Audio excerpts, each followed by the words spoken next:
Thanks so much for joining us for our Meet the Influencers panel. This is the second of 4 great panels we're going to share with everybody today.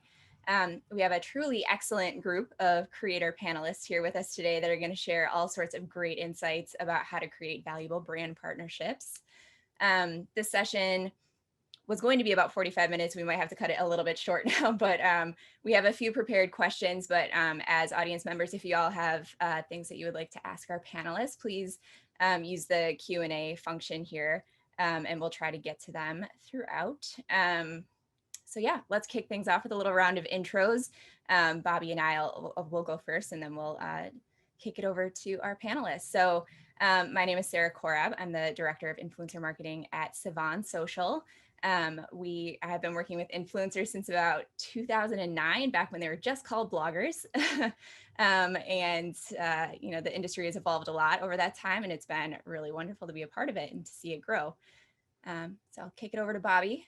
Hey, yes, my name is Bobbie Long. I am the campaign and account manager at Sivan Social. And we're just so happy to have all of you here. Sorry for the technical difficulties. But yeah, let's start with Stella. Hi, my name is Stella Williams. I am an unapologetic content creator, and I'm the owner of Hot Girl Goods.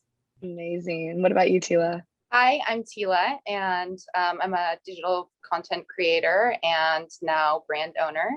And then I donated today to the Vegan Outreach, which is working to end violence towards animals.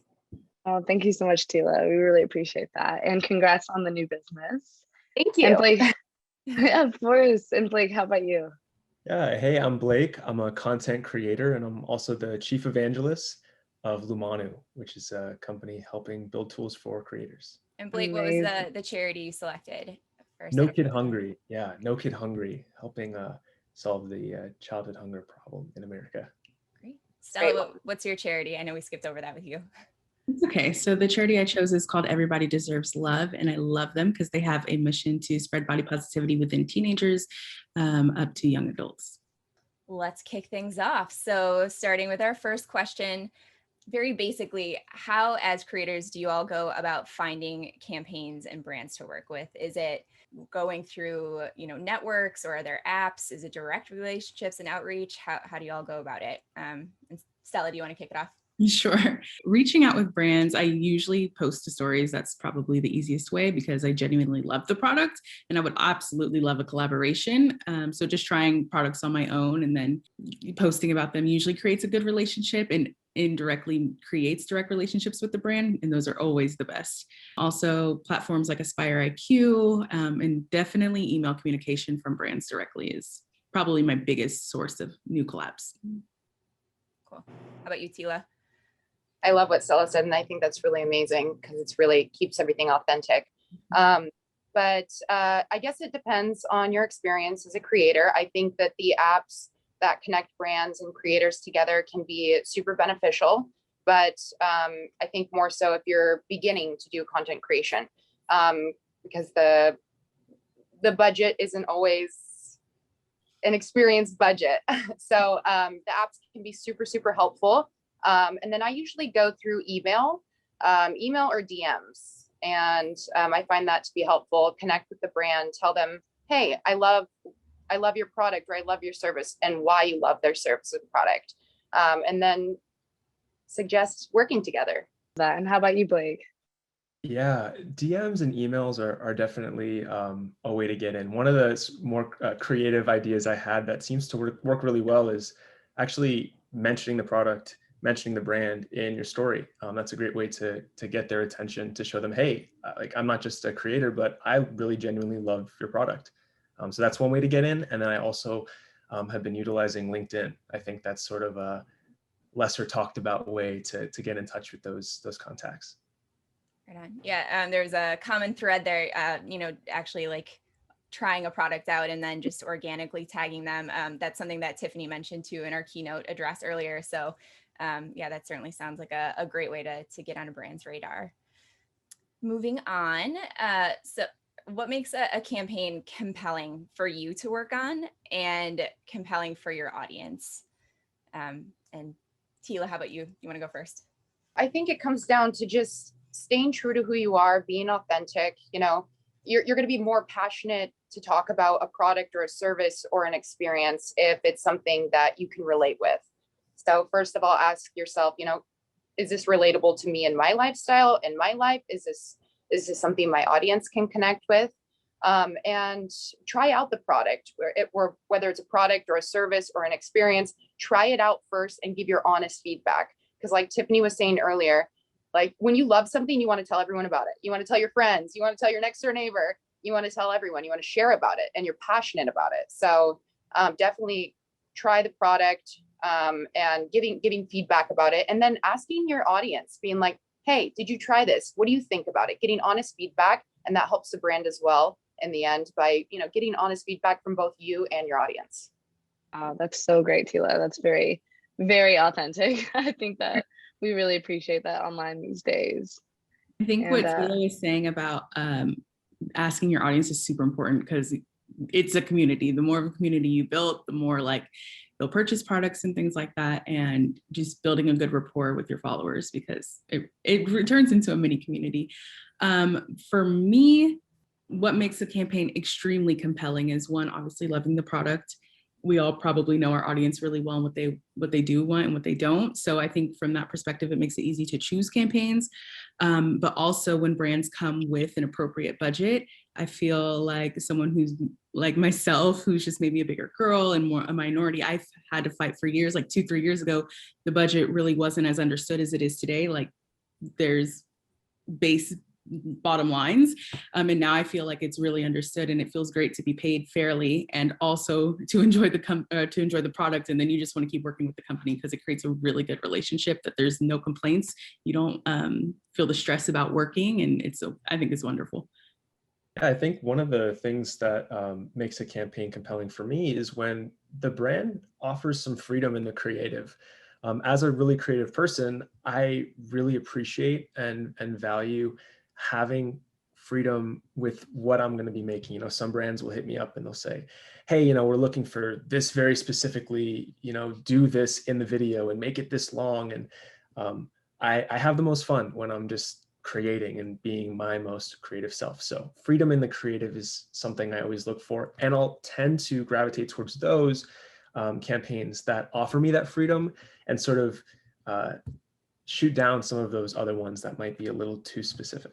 Sitting in between brands and content creators, when we have a brand come to us with a lot of restrictions and guidelines and things, the content often isn't as compelling as it could be. I love it when a brand doesn't have a lot of those, you know, kind of guardrails, and we just allow people to create something very authentic to them. And I love reading those posts and seeing all those posts when they come in. They're just so much better when people are allowed to, you know, make something that's true to themselves. So I very much agree with that. So similar, and we kind of touched on a couple of these things in the last question, but what makes a brand really great to work with? Like, what do you look for in a brand that you partner with? Also, what makes a brand challenging to work with? Blake, do you want to kick it off? What makes a brand easy to work with and what makes a brand challenging to work with? What makes a brand really easy to work with is when they pay on time, right? They have a really natural, easy way to get in touch with them, to communicate. Some brands sort of put up a wall in order to talk to like the person you're trying to get in touch with. So the collaboration, making that easier, something Lamanu helps with. But also on the flip side, what makes a brand challenging to work with can be, you know, when they're not paying you on time and you have to follow up over and over. I've dealt with so many late and missing payments. But also, you know, keeping the communication solid, keeping the payment solid. I'm on a texting relationship with some of the brands that I work with, which are the coolest types of relationships. But I think it comes down to communication and getting paid on time. That'll make me continue to work with those brands over and over again. Yeah, absolutely. Nobody loves when you create something, especially quality like you three, and then you don't get paid on time or you don't feel appreciated. And then the long-term relationship is just, you know, it's cut short when it didn't have to be. And your audiences really respect you all. So I'm sure that's a great loss for them. And Teela, how about you? I love working with brands that are inclusive and progressive. and show diversity. You know, it's really nice to, there's a couple brands that I've worked with for a couple of years, and it's really nice because you start to grow as a family and you create together and you grow together. And it's awesome because, you know, some these brands that I work with, I love them like wholeheartedly, and I love what they're doing, and they're giving back, and they're amazing people. And we've talked about this, but creative freedom. I love being able to just be true to who I am. So having the creative freedom to be like, they're like, yeah, we trust you, do whatever you want. That feels really good. And it makes, you know, my job more fun. It makes it more fun for all of us to be able to just create how we see something, how we view something. So I think that's really special. Challenges working with brands. I think I've worked with a few that have micromanaged certain shoots, or, you know, wanted me to kind of go outside of being who I am. And I think it's really important for a brand to understand too, that when you reach out to creators, you're reaching out to a person because you like their content. You think that they vibe with your brand. And I think that's super important to let them do their thing because you reached out to them for a reason. So, and like Blake said, you know, on-time payments. And I can swear by this, like Lamanu has changed the game for me, from invoicing to getting paid on time. My business runs differently now. So yeah, getting paid on time for sure was one of them. And then micromanaging and not having creative freedom has definitely been a challenge that I've battled. I piggyback off the, what was the last thing you said, Teela? I'm sorry, I blanked for a second. I was talking about the creative freedom, and then being paid on time. Oh yeah, so the micromanaging. So that's what we were talking about. Oh my goodness, nothing irritates me more than a brand knows exactly what I post and it's doing great, and they think those numbers are going to come by doing exactly how they want it. That doesn't fit my brand. And it's an interesting thing. It's like a battle that doesn't need to be had. There are plenty of other creators. If I'm not a fit, like, you want the numbers, but if I'm not a fit, it's okay. Go pick someone else. This won't work. It's fine. But definitely the micromanaging, and then the communication. And I'm not just talking payment. I'm talking about, when can I get my brief? Okay, I sent you the draft 3 days ago. I was supposed to post this 2 days ago. Now my whole schedule's off. Like, what are we going to do about this? I'm not hearing from you. Those are probably the most irritating, because a lot of us run on schedules. And if we're not able to post, I know a lot of brands have clauses about, you can't post another video for 3 days after you post ours, things like that. And then if there's no communication, and everything gets pushed back, and it just messes up other relationships we have. So definitely the negatives. Positives about brands, again, open communication, open to creative concept. They know exactly who I am and what they're getting, and they often respect it because it works for what I do. And I don't know, I just love brands that just get me. It just makes it so much easier. It's fun. I think that's what's missing from a lot of brand deals, because sometimes they're like, we're not models for your brand. We're influencers, creators creating content for our own platform. So there's a difference there that I think sometimes that line gets a little messy. Wow, that is such a good point, Stella. Truly, that line between, like, you're not just a model, like, this is who you are, and you're utilizing me and like my mini family, or in your case, a pretty big and dedicated family. Can we talk a little bit about what you guys do when a brand comes to you and it's just not the right fit for your brand and your vibe? Like, how do you handle those situations? So I literally just say, hey, I took a look at your website, or I saw your Instagram. It's not a good fit. Thank you. And I usually just move on from there. And they're like, okay, if anything changes in the future, reach out. And then it's just move on to the next email. Agreed. I'm there too. And there's a lot of brands, like, every creator is going to get the brand that reaches out to just collaborate or for trade. And unless it's something that's, for the better good or charity, or, of that case, I tend to not take trade collaborations, because a lot of work goes into, you're basically your own production agency. You're scouting your locations. You are scouting a photographer or getting a photographer. You're putting together wardrobe or whatever. You're your own production. So a lot of work goes into creating and bringing this vision to life. So when people email me about, or brands email me about that sort of collaboration, I'm just like, I not at this time, but just handle it really nice and say, it's not the good fit for sure. It's important to turn down things that you're not interested in respectfully.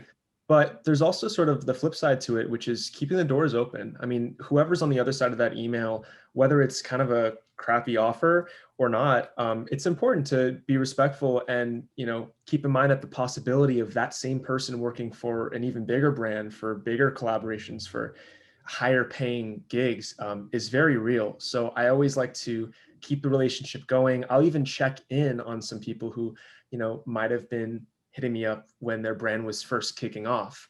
Maybe they're doing great. Maybe they're doing $5 million in sales a year and they have a little bit of budget to spend. So definitely keep the relationships open, I find is really valuable.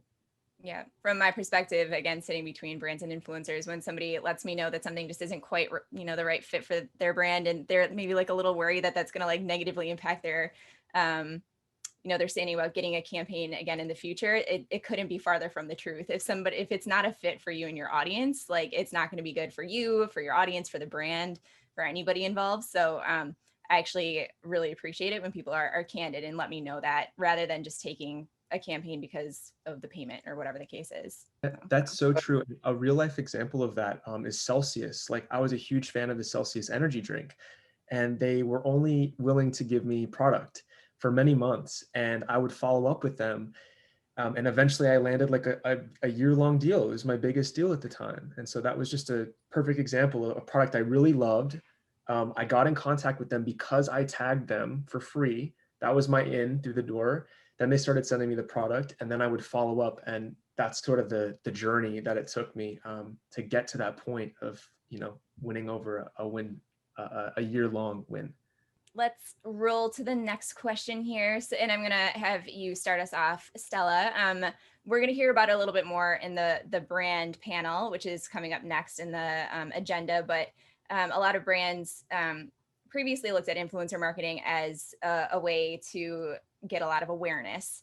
And a lot of brands still look at it to gain a lot of awareness for their brand and their product. But a lot of brands also are looking at it as a way to drive sales. So when you're working on a campaign and the goal is sales, what are some tactics that you employ, or how do you get your audience to shop, like to take action? So this is basically all of what I do coming from fashion. Obviously then with the clothes sold and then the branches from there. The more I'm in love with it, the more I'm going to talk about it, the more I'm going to hype it up, and that makes my girls excited. So it's really a chain effect, especially from YouTube videos, because the genuine reactions I have to products, they're undeniable. If someone else wants to feel that experience, they want to have that feeling, they want to get it in the mail and be like, oh my gosh, I feel the same way Stella did. So that way. And then tracking links, I don't know if that's kind of on par of what you were talking about, but yeah, just driving sales, being very excited about products and mentioning them outside of the scope. So if I really just like am all about your product, I will throw in stories for free. I'll be like, look, I'll tell my people, this isn't even sponsored. This part, like, sure, I did a YouTube video for them, but this Instagram story is not even sponsored, or this reel is not sponsored. But you have to get this. There's no questions about it. And I'll cross promote on TikTok or other platforms just because I believe in that. And obviously that helps my relationship with the brand, because it's like, oh, well, she's giving us stories or a TikTok for free or whatever. Again, it goes back to that like really healthy ecosystem that you create with a brand. And it's like a big circle. If you drive the sale, you're excited, drives the sales, they come back. It's just a big circle. It's great. I can definitely attest to Stella. She was posting about some biker shorts on your story, and you had like 9 pair. And I was like, I have to go in. I have to see what this is about. And I bought these biker shorts. So you're very good at it. And I had to let you know that it works for you. And how about you, Blake? I think that driving sales is so important. But as a creator, I don't like to think about that, right? I want to make the best possible content. So I would say for brands out there, it's important that you're compensating your creators for the time and the effort that they put into making the content solely. If you want to give them an affiliate deal or opportunity to earn extra income from the content or from the sales, I think that's awesome too. And I love what Stella said about dropping in some value bombs there, because that's just gonna make your relationship that much stronger with the brand. But I'd say I don't focus quite as much on the sales. I just want to create a really solid story. Because at the end of the day, the content that I'm creating could be used for brand awareness and not sales directly. So that's sort of my angle, my take. Absolutely. And Blake, I'm sure that you just create this content because you're compensated for it, and that just automatically will bring the sales in because it is that authentic voice. So that's really amazing. And Teela, how about you?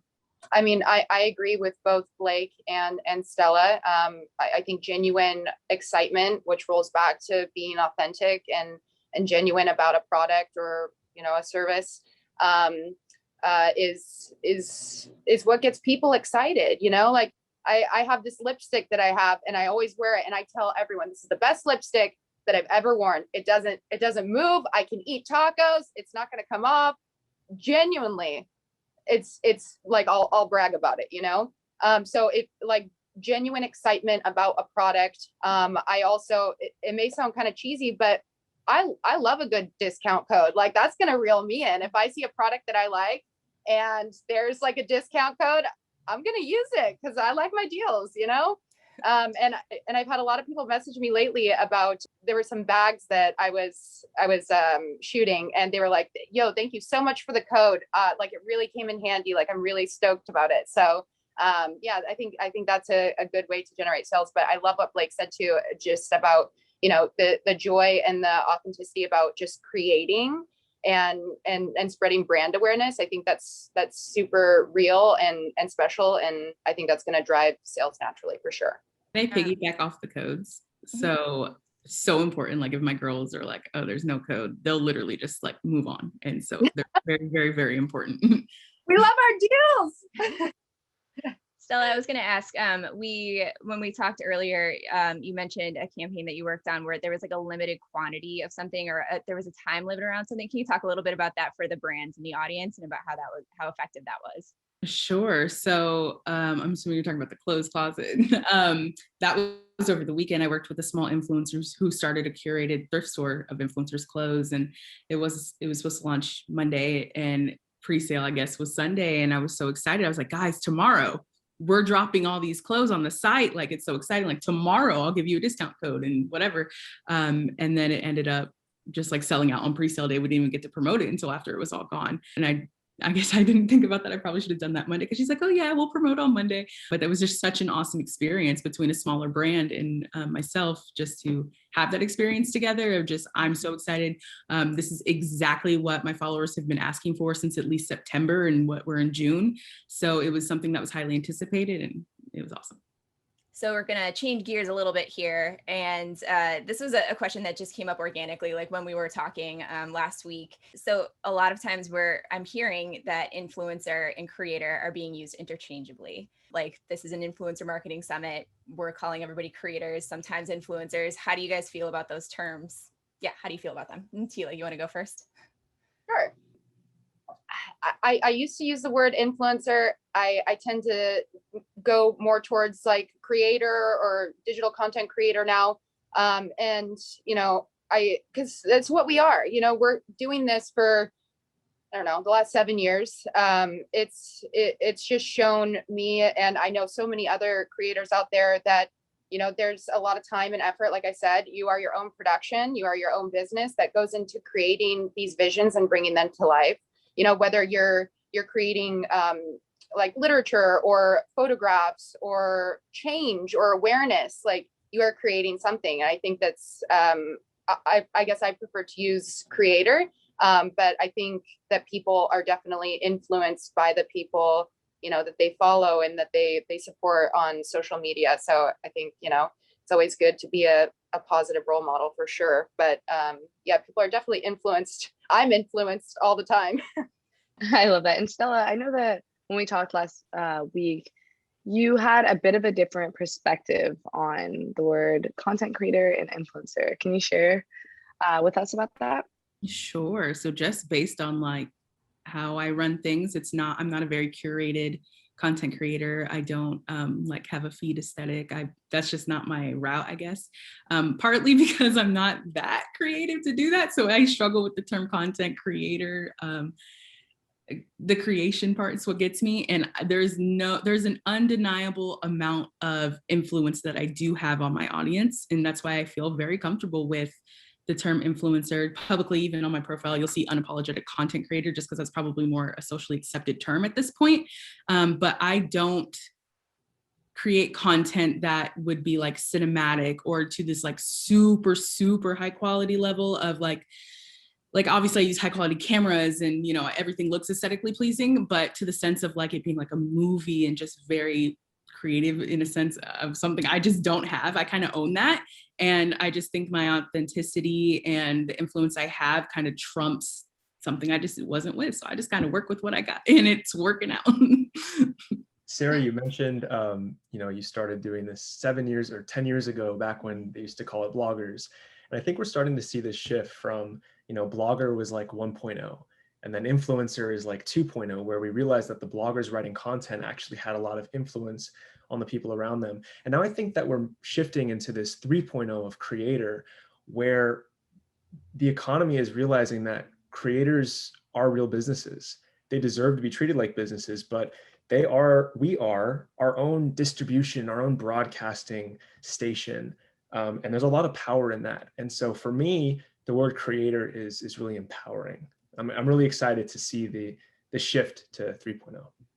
I also think creator is a very like all-encompassing term as well. So like there are still a lot of people who have blogs and who distribute that content through Instagram and Facebook and everywhere else. So yeah, I like that. It's a pretty all-inclusive thing. And, you know, let's see, coming up, I think we only have a couple more questions, and then there are a couple that came in through the Q&A. So we'll finish our prepared ones first. But how do you guys feel that the pandemic affected the way that you guys work with brands? Like what shifts or trends have you seen in the campaigns you've been asked to work on over like the last 15 months?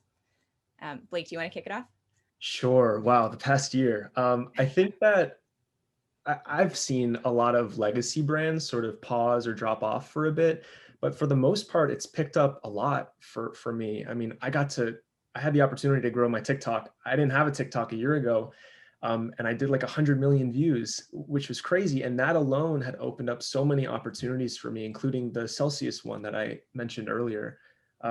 So in terms of working with brands, I think it's been bullish. I'm bullish on influencer and brands in 2021.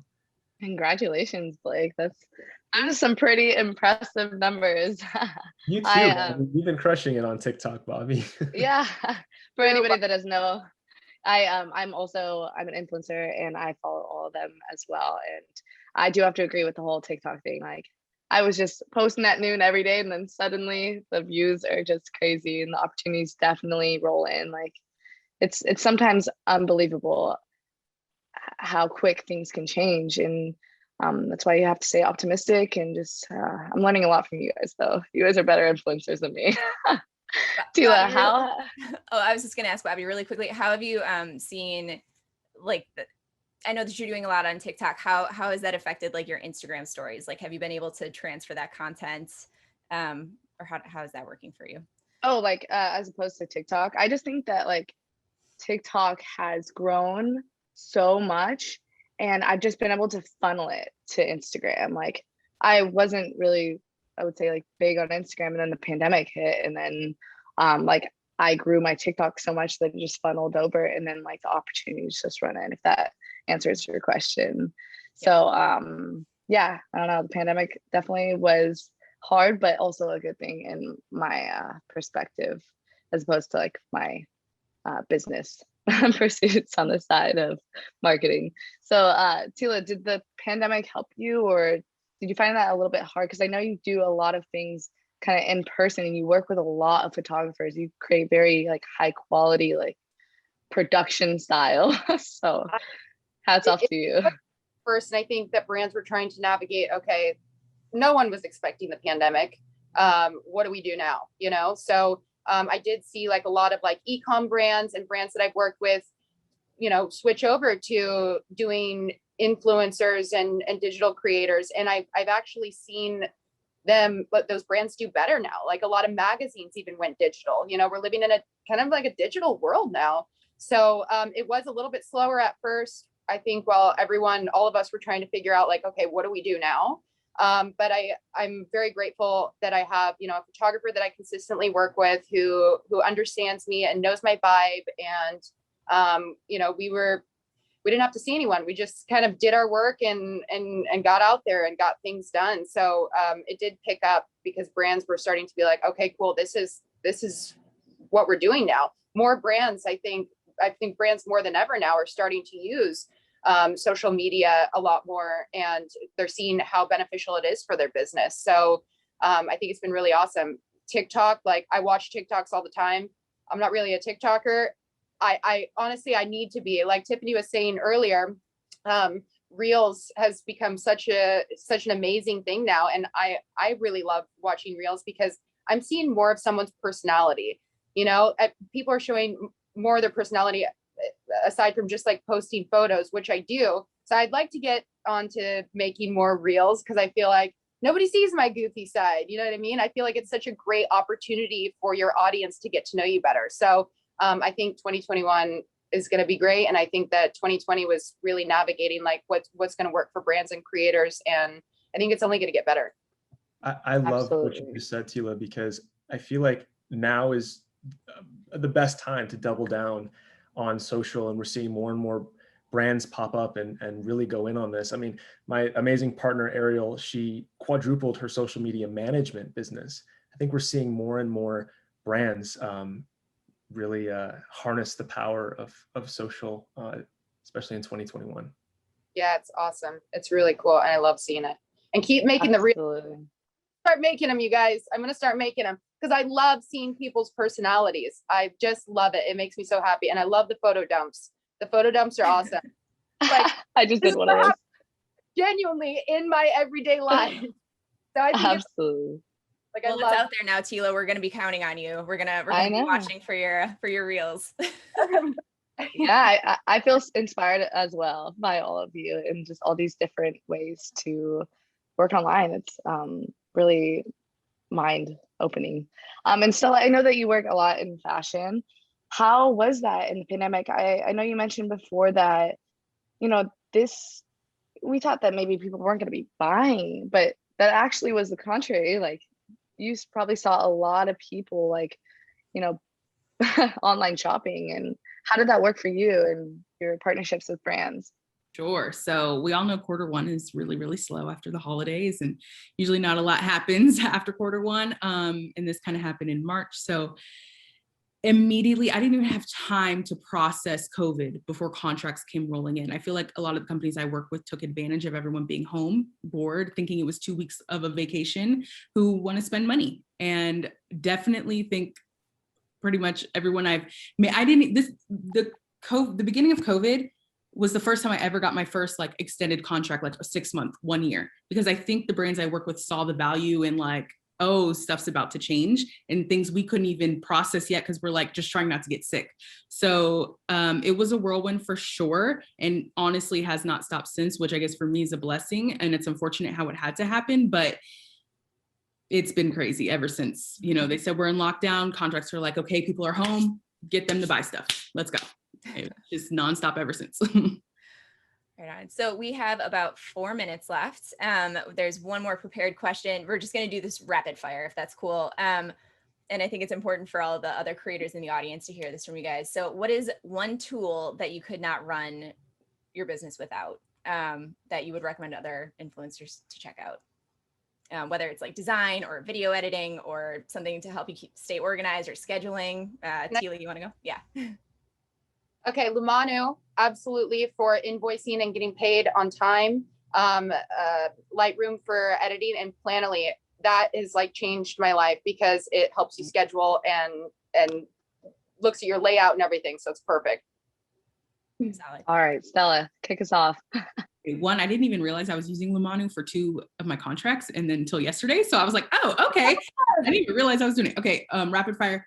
iPhone, if you're a new creator and you just like feel overwhelmed by new technology, by computers, by all these you don't need to be perfect to get started. You can become perfect in your own sense of the word, but you just need to start. So iPhone, you can edit, you can take a picture, you can do whatever you need to do all with one device.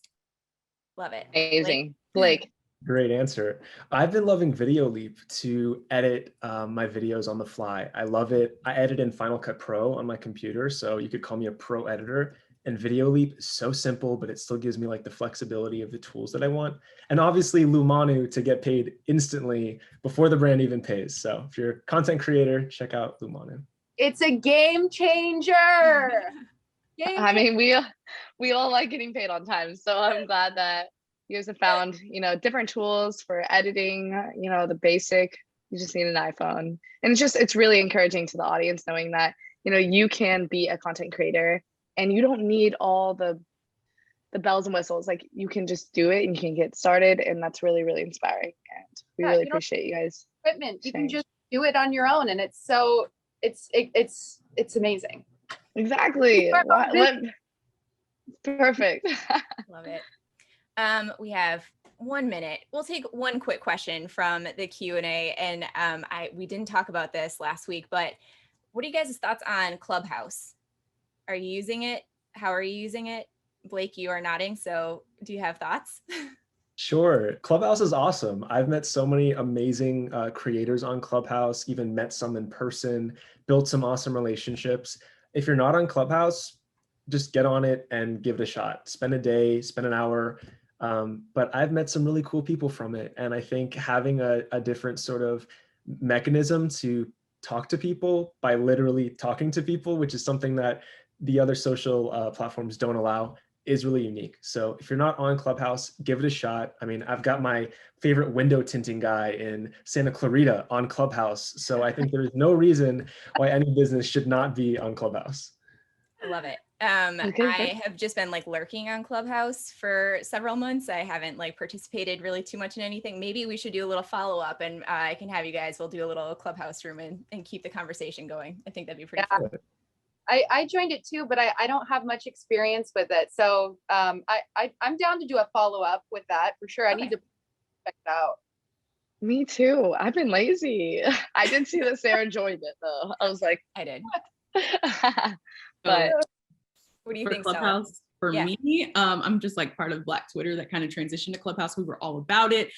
This is going to sound so bad, but the day they took the Black guy off the app logo, we literally stopped using it, and it's just been weird. And it was also weird because we were using it as like a low-key dating app, like just for my culture of where we are in the app. It was just not intended for what it needed to be. So I think that wasn't great, but there are also a lot of awesome rooms of good creatives. Definitely recommend the app.